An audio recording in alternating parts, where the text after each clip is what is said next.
Assalamualaikum warahmatullahi wabarakatuh.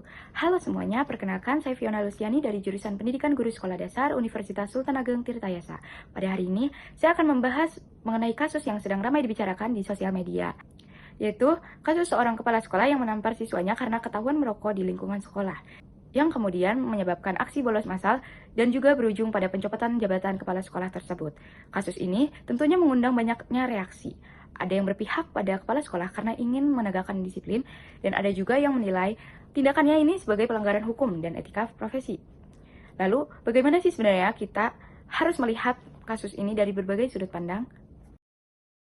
Menggemparkan dunia pendidikan. Seorang siswa tertangkap merokok di lingkungan sekolah saat teman-temannya sedang gotong royong membersihkan sekolah. Amarah dan kekecewaan dalam dada sang pendidik berujung tamparan kepada siswa tersebut hingga berubah cerita panjang. Yang pertama, pandangan dari sisi hukum. Secara hukum, tindakan menampar siswa tergolong kekerasan fisik sebagaimana yang telah diatur dalam Undang-Undang Nomor 35 pada tahun 2014 tentang perlindungan anak. Setiap anak berhak mendapatkan perlindungan dari kekerasan, baik di lingkungan sekolah maupun di lingkungan rumah. Meskipun niat kepala sekolah adalah menegakkan disiplin, cara yang dilakukan tetaplah tidak dibenarkan secara hukum. Namun, di sisi lain, perilaku siswa yang merokok di lingkungan sekolah juga melanggar peraturan tata tertib sekolah dan bisa dianggap sebagai pelanggaran ringan terhadap hukum ketertiban umum, terutama bila dilakukan di lingkungan pendidikan. Yang kedua, pandangan sosial budaya. Dari perspektif sosial budaya, kasus ini menunjukkan benturan antara dua nilai. Yang pertama, nilai disiplin keras yang dulu sering diterapkan di sekolah-sekolah Indonesia, dan yang kedua, nilai pendidikan modern yang menolak segala hal bentuk kekerasan. Dulu, guru yang keras dianggap wajar dan bahkan dihormati. Namun sekarang, masyarakat menuntut pendekatan yang lebih humanis dan juga komunikatif.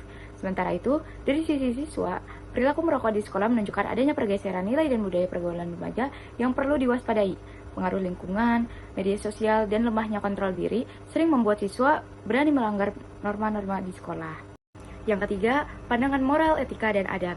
Dari sisi moral, etika, dan adab, kedua pihak perlu melakukan refleksi. Bagi kepala sekolah, tindakan menampar menunjukkan kurangnya pengendalian diri dan bertentangan dengan nilai kesabaran serta keteladanan moral seorang pendidik.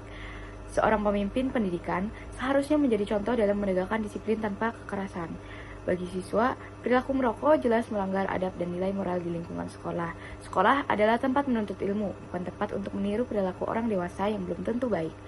Sikap membalas dengan bolos massal juga menunjukkan kurangnya penghormatan terhadap otoritas sekolah.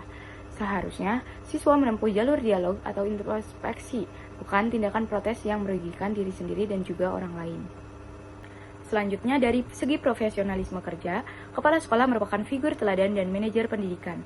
Seorang profesional seharusnya mampu menyelesaikan masalah siswa melalui pendekatan pembinaan, konseling, dan juga komunikasi, bukan dengan emosi ataupun kekerasan.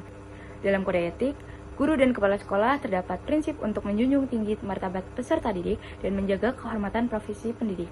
Artinya, dalam kondisi sesulit apapun, kepala sekolah dituntut untuk berpikir jernih dan menegakkan disiplin dengan cara yang mendidik, bukan menghukum secara fisik. Dengan demikian, kasus ini menjadi pengingat bagi kita semua, baik pendidik maupun peserta didik, bahwa pendidikan bukan hanya soal aturan dan hukuman, tetapi soal pembentukan karakter melalui keteladanan komunikasi dan juga kasih sayang. Untuk guru dan kepala sekolah, jadilah pendidik yang sabar, bijak, dan juga profesional.